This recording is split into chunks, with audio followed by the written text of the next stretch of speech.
À tous et content de vous retrouver dans Passion Autosport du Var pour un nouveau reportage.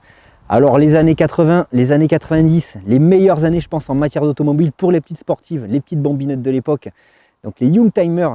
Donc, qui a jamais rêvé de conduire la Renault 11 Turbo, la 205 GTI, il y en a eu tellement, le Renault 5 GT Turbo. Aujourd'hui mon invité c'est David qui va nous présenter une 309 GTI, les premières phases. Donc alors c'est certes, on faisait des bonnes voitures, donc on avait aussi les musiques qui allaient avec, donc Top Dance 98, bon je vous avoue, de la merde. Dance Attitude, ça commençait à être mieux, mais bon pareil. Par contre en matière de bagnole, c'était de la tuerie. Donc c'est David qui nous montre cette petite 309 GTI dans Passion Autosport du Var.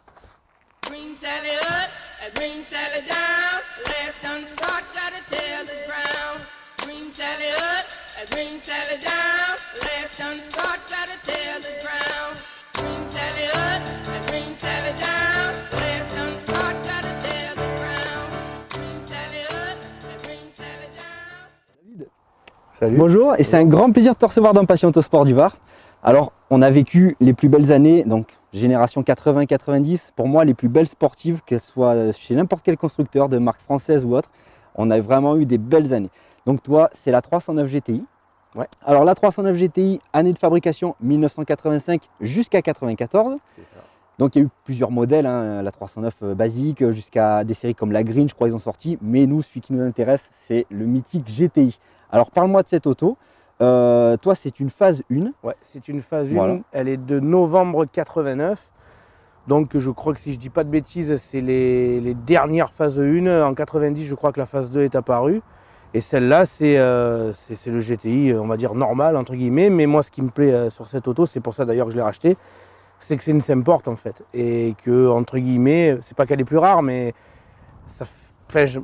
On en voit quand même moins dans 5 portes. On en voit moins. Et puis ce qui est sympa, enfin, à l'époque quand elle est sortie, c'est qu'elle était polyvalente. C'est-à-dire qu'on pouvait être, voilà, on pouvait être père de famille, avoir même une grande famille, parce que mine de rien, il y a du coffre dans cette auto. Ah ouais, ouais. Et tu pouvais avoir 5 portes, quoi. Donc tu étais tranquille. Je te cache pas que si je l'ai acheté, si j'ai restauré celle-là, bon, en amont, c'est que bon, je connaissais cette auto et c'est pour ça que je l'ai acheté, mais c'est parce que c'est une 5 portes. Moi, j'ai 3 enfants. Si j'ai envie d'aller faire une balade avec ma femme et mes enfants, c'était le top. Elle est encore d'actualité pour aller faire des balades. Et...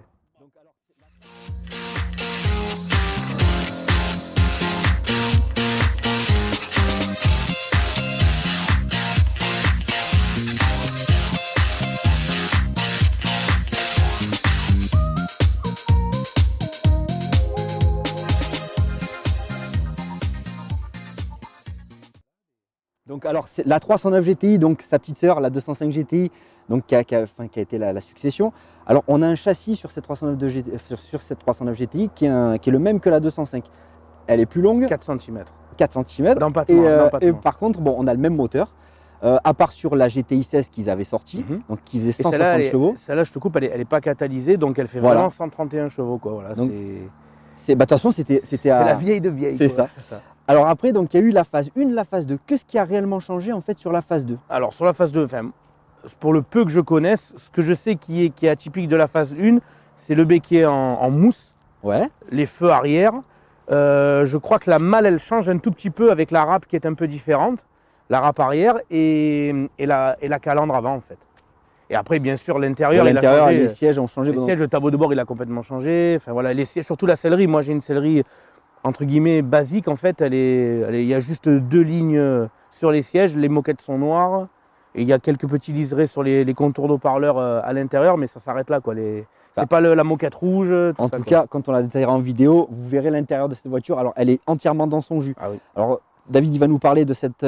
parce que bon, il y a une petite histoire que tu m'as racontée avant qu'on attaque ce petit reportage. Et tu vas nous la faire partager parce que c'est comme une histoire... cette bagnole, c'est vraiment ton amour, quoi. Ah tu la kiffes. Tu connaissais l'historique de cette auto. Ouais. Et alors, j'aimerais que tu m'en parles parce que ça m'intéresse. En fait, cette auto, elle appartenait à mon, on va dire, supérieur hiérarchique dans mon premier boulot, enfin, dans toujours mon boulot actuel. C'est une voiture avec laquelle il roulait tous les jours en fait. C'était son bébé à lui aussi. Et après, il a arrêté de rouler parce que lui, il a eu une famille, d'autres priorités, je pense. Et on va pas dire que je l'ai perdu de vue cette voiture, mais je savais qu'il l'avait, mais il roulait plus avec. Et après, donc, c'est devenu plus que mon supérieur, c'est devenu un ami, un très bon ami, et c'est d'ailleurs le parrain de ma fille. Donc voilà, c'est vraiment un bon ami.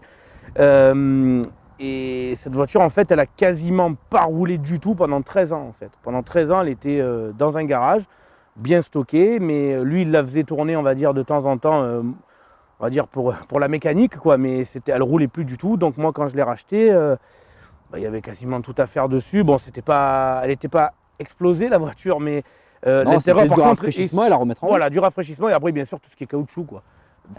Tous les trains. Il faut dire ce qui est sur ces autos, ça vieillissait quand même vachement mal, surtout quand on les laisse à l'arrêt. En même temps, on peut dire que n'importe quelle voiture, tu la laisses à l'arrêt 13 ans. Les caoutchoucs, voilà, donc on a changé toutes les durites, toutes les courroies, le train avant complet, le système de freinage complet, du mètre-cylindre jusqu'à toutes les durites, les étriers, tout était grippé à mort, on va dire. Ouais. C'était même dangereux. J'ai fait que quelques kilomètres pour la ramener chez moi, mais j'ai eu très peur et ça freinait pas du tout. Et donc on a pour ainsi dire, tout changé mécaniquement, si ce n'est que le moteur, on n'a pas touché, je veux dire, une bonne remise en route, quoi. Et après, l'intérieur, moi, j'ai rien touché.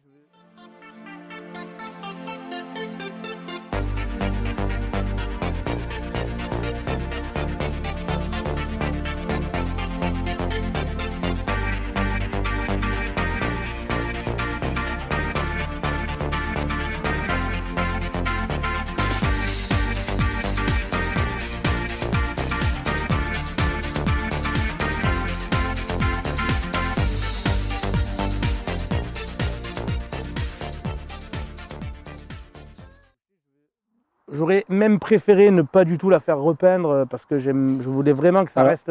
Ça c'est pareil, avant que les puristes nous tombent dessus. Ouais, alors pour les pare-chocs. Voilà. Alors ça explique parce que sinon là je les vois, regarde là, ils sont chauds bouillants là, ils nous attendent pour nous fracasser. Non, alors les pare-chocs, j'aurais aimé pouvoir les refaire noir mat comme ils étaient. Je pense pas avoir eu la chance d'être tombé entre guillemets sur les bons carrossiers parce que les deux que j'ai eus, ils m'ont entre guillemets déconseillé de le faire parce qu'ils avaient en fait ils étaient déjà lisses et déjà peints quand moi je l'ai eu. S'il faut, il n'y aurait pas eu d'accroche pour la peinture, quoi.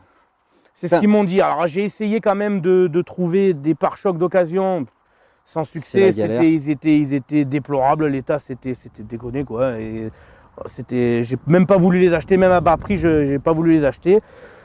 Donc du coup, j'ai fait l'impasse sur les pare-chocs, à mon grand regret, parce que j'aurais bien aimé quand même la remettre vraiment d'origine, quoi, vraiment d'origine. Je la trouve pas vilaine comme ça quand même. Écoute, ça lui va. C'est sûr qu'avec les pare-chocs noirs, les petites baguettes comme c'était à l'époque, ça lui aurait donné ce côté un peu vintage, ce côté ancien. C'est pas faux. Là, ça l'a rajeuni. On va comparer avec donc une dame qui se lève le matin, qui est pas maquillée, puis qui sort pour aller travailler et qui s'est mis le tartin devant le. Voilà. Donc elle est maquillée. Mais franchement, ça lui va bien. Ça lui va bien. Elle est superbe et c'est vraiment une auto que j'aime bien. Donc moi David, on va continuer à la scruter en vidéo, on va la détailler vraiment à bloc, cette petite 309. Et bizarrement, alors ce que je disais, c'est une voiture qui n'est pas encore rentrée bien dans les mœurs par rapport à sa petite sœur, la 205 GTI, qui aujourd'hui a pris des cotes phénoménales. C'est devenu même du grand n'importe quoi. Alors juste un petit détail, autant la 205 GTI, les pièces, c'est relativement facile à trouver. Par contre là-dessus, c'est une vraie galère, 309, à part tout ce qui est mécanique. Alors, en fait, oui et non. Parce qu'en fait, je prends l'exemple des durites d'eau. C'est exactement le même kit que la 205 à 2 durites près. Les deux petites durites du chauffage, c'est pas tout à fait les mêmes. Et ça a été un enfer de les trouver. C'est les deux détails. J'ai dû me rabattre sur j'ai la chance que je pense qu'il y en a encore qui font peut-être du rallye avec. Donc dans des grandes enseignes qui vendent des pièces de rallye, il y a encore des pièces de compète. Alors je me suis rabattu sur certaines. Là j'ai pris des durites silicone pour changer toutes les durites parce qu'elles étaient complètement mortes en fait. Et ils vendaient bien heureusement le kit de la 309 normale avec ces fameuses 2 durites. Donc je me suis jeté dessus. Au détriment d'avoir des durites noires, j'ai des durites bleues. Bon, c'est pas très grave. C'est un peu comme les pare-chocs. Voilà, c'est mon petit regret. Mais bon, il fallait bien que je les change. Aujourd'hui, déjà, le but, c'est arriver à faire rerouler ces autos qui ont marqué notre génération, qui ont marqué une jeunesse. Qu'est-ce qu'elles roulent bien. Et en plus, qu'est-ce qu'elles roulent bien.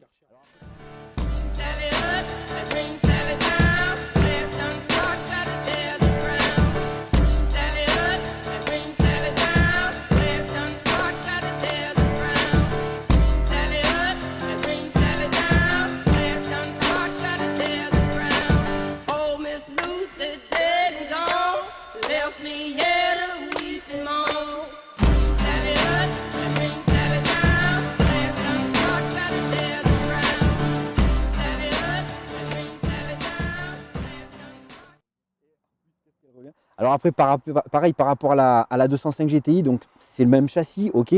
Par contre, elle a un peu plus d'empattement, donc elle est peut-être plus joueuse. Après, c'est des autos, ça, il faut se méfier, c'est-à-dire que quand on arrive en sortie de virage, il faut être maître de son véhicule. Ces genres de caisses, moi je prends un exemple sur ma GTI, si tu arrives en sortie de virage, que tu décélères et tu as le malheur de planter les freins, c'est le cul qui part direct. Sur celle-là, c'est pire, donc c'est pour ça qu'elle était efficace en rallye, c'est parce qu'elle se plaçait super bien cette auto, et un très bon train. D'ailleurs, c'est pour ça que même à un moment donné sur les GTI, la 205, on pouvait combiner avec un train arrière de 309 GTI 16 avec le train avant de... Non, et ça c'était de la bombe. Bon, David, on va la voir cette auto parce que maintenant, moi ça c'est vraiment ma génération. Alors on va aller la scruter.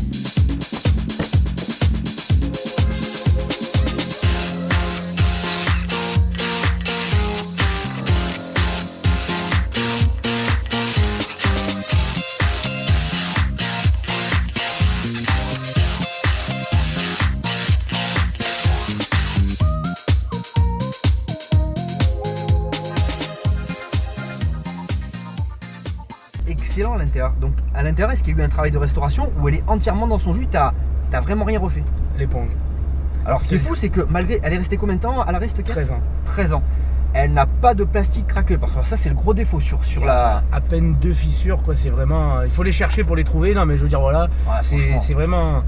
Bah, disons que le gars qu'il avait avant, c'est pour ça que je lui ai racheté et que en plus c'est mon ami, donc il est un peu maniaco-dépressif, donc elle a été stockée correctement, voilà, c'est tout simplement. Elle n'a pas été laissée à l'abandon comme il y en a plein qui le font et qu'on les voit en bord de route. Bah, alors oui, elle a des kilomètres, oui, elle a de l'âge. Alors dis-nous combien elle a? Elle a 201 000. C'est rien, c'est tout neuf. Non, c'est tout neuf, mais, je veux dire, je préfère avoir cette auto qui a 200 000, mais que je sais qu'elle a été entretenue tout au long des 200 000, plutôt qu'avoir un faux compteur à 130 000 et qu'en fait elle est complètement explosée. Après au niveau compteur, c'est bon, la forme du tableau de bord est différente de la 205 GTI, sa petite sœur. Par contre au niveau vraiment des manos et tout, c'est exactement pareil. Il n'y a rien qui change. Le volant mythique de la GTI. Alors ce qui est bizarre, je comprends pas pourquoi ils n'ont pas foutu un volant 3 branches à l'époque. Donc c'était... la 309 elle avait celui-là et je crois que si je dis pas de bêtises, que je me fasse pas engueuler non plus par les puristes, la 309 GTI 16 je crois qu'elle avait le volant mais avec le cuir. C'est ça. Et moi j'en ai trouvé en cuir. C'était le modèle le haut de gamme. Hein. Voilà, c'est ça. Et du coup moi je voulais impérativement le volant de cette auto, donc j'ai mis un petit moment à le trouver mais je l'ai trouvé. Après, au niveau de en comparaison avec la 205 GTI, on a quand même plus d'espace. Hein. Ouais, c'est un peu plus grand quand même. Elle est... Mais elle est vraiment très chouette. C'était la familiale quoi. C'est ça, la familiale du mais qui marchait fort. Mais qui marchait fort. Ben, on retrouve en fait des vraies sensations dans ces autos. C'est que c'est pas des monstres, hein, 130 chevaux. Quand tu fais un comparatif aujourd'hui avec des autos qui envoient, même je prends un comparatif diesel, un Turbo D qui fait 150 chevaux aujourd'hui, les trucs, t'as l'impression d'avoir un avion de chasse dans les mains. Alors que là par contre, il y a un bruit, il y a une sonorité, il y a un plaisir de conduite, t'as un ressenti avec la direction. C'est un tout qui fait c'est brut de décoffrage. C'est ça. Et c'est ce que j'adore en fait. Et puis on est bien quoi. Ah ouais, franchement on est trop bien.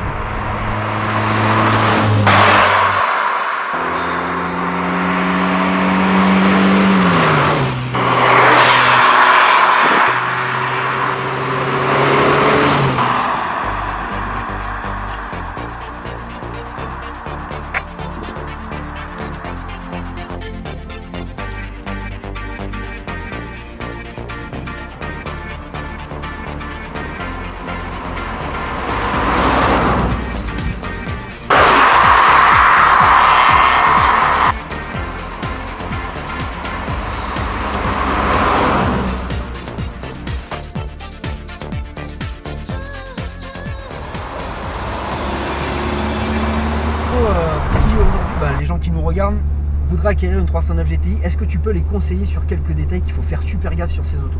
Moi j'avoue que je peux pas me permettre de donner des conseils parce que pas que je la connais peu, mais moi en fait quand j'ai acheté celle-là, comme je te l'ai expliqué tout à l'heure, je connaissais la personne. Tu connaissais l'histoire. Voilà, donc j'y suis allé pas les yeux fermés mais presque.